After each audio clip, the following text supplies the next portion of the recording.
మనము కూడా ప్రతి భారమును సులువుగా చిక్కుపెట్టు పాపమును విడిచిపెట్టి విశ్వాసమునకు కర్త దాన్ని కొనసాగించువాడైన యేసు వైపు చూడాలి. మొట్టమొదటిగా నీ జీవితంలో శాంతి కావాలి అనగా నువ్వు చేసిన ప్రతి భారమును, నెంబర్ 1 అక్కడ అండర్లైన్ చేసుకోవాలి. ప్రతి భారమును, ఏదైతే నువ్వు భారం మోస్తున్నావో, ఏ భారమైతే నువ్వు మోస్తూ వచ్చావో, ఇన్ని సంవత్సరాలు ఈ గడియ వరకు, ఈ కార్యక్రమం వింటున్న గడియ వరకు ఏ భారమైతే మోస్తున్నావో సిలువుగా చిక్కులు పెట్టు పాపములు. అంటే పాపములు అంటే ఏదో పెద్ద పెద్ద పాపాలే అని అనుకుంటారు అనేక సార్లు.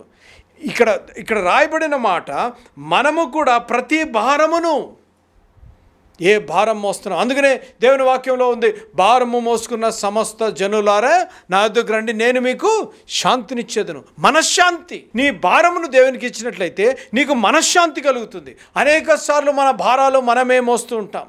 కుటుంబ భారము, సంసార భారము, లేకపోతే బిడల భారం అనేక సార్లు మనమే మోస్తుంటాం. నేను ఎందుకు ఇయ్యాలిలే అని అనుకుంటుంటాం. నేను చదివిన అన్ని గ్రంథాలు చదివిన తర్వాత ఏ దేవుడు అనలేదు నీ భారాన్ని నాకు ఇయ్యండి అని, యేసు ప్రభు తప్ప. యేసు ప్రభు దేవుడు చెప్పిన మాట, నీ భారాన్ని నాకు ఇయ్యి, ఆ భారము నాకు ఇచ్చినట్లయితే నేను నీకు శాంతినిస్తాను. Will do an exchange. Give me your burden, I'll give you peace. No other god told to give the burden, to give our hurt, to give our problems except Jesus Christ. When you do that exchange, when you unload your burden, God gives you the peace. అనగా ఎప్పుడైతే నీ భారాన్ని దేవునికి ఇస్తావో దేవుడు నీకు శాంతినిచ్చే దేవుడు. చూడండి అక్కడ రాయబడిన మాట, మనము కూడా ప్రతి భారమును సులువుగా చిక్కులు పెట్టు పాపమునను విడిచిపెట్టి. పాపాన్ని విడిచిపెట్టావా? శాంతి లేదు, నీ జీవితంలో సమాధానం లేదంటే ఇంకా నువ్వు పాపమును విడిచిపెట్టలేదేమో. నీ కుటుంబంలో శాంతి లేకపోతే ఇంకా సులువుగా చిక్కులు పెట్టే పాపాలు ఇంకా నీ జీవితంలో ఇంకా ఏమైనా ఉన్నాయేమో. పాపంలో అన్న వెంటనే నేను పెద్ద పాపాలు చేస్తలేదులే అని అనుకుంటూ ఉంటారు.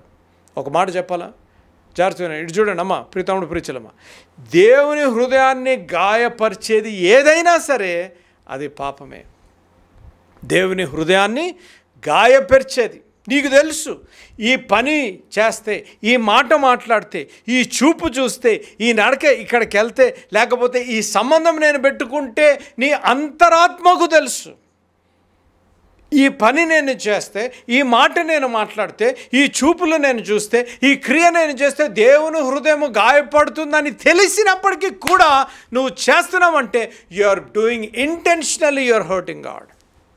ఇంకో మాటలో చెప్పాలంటే, anything that grieves the heart of God is a sin in your life. You need to understand that. That's the reason you don't have peace, joy and happiness in your life. నీ జీవితంలో శాంతి సమాధానం ఎందుకు లేదు అనగా ఇంకా సులువుగా చిక్కులు పెట్టే. చూసారా? ఇప్పుడు ఆడపిల్లలు చెల్లెలు బాగా ఈ మాట అర్థం చేసుకోగలుగుతారు. జుట్లు వేసుకున్నారనుకోండి, అప్పుడప్పుడు జుట్లు వేసుకుంటే ఇలా ప్యాట్లేసి జుట్లు వేస్తూ ఉంటారు ఇలాగా. అది అన్నమాట. అది వేసిన తర్వాత దువ్విని పెట్టి దువ్వుతూ ఉంటే చిక్కుబడిపోతూ ఉంటుంది. ఇప్పుడు జుట్టు అప్పుడప్పుడు మీరు దువ్వారనుకోండి, అది వచ్చి పట్టుకుంటుంది, ఇట్లా సాఫీగా వచ్చేది.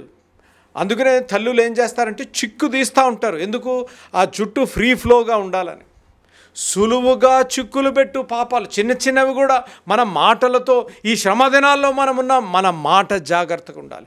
శ్రమ దినాల్లో ఉన్నాం, మన చూపు జాగ్రత్తగా ఉండాలి, మన తలంపులు జాగ్రత్తగా ఉండాలి, మన కోరికలు జాగ్రత్తగా ఉండాలి, మన నడక జాగ్రత్తగా ఉండాలి.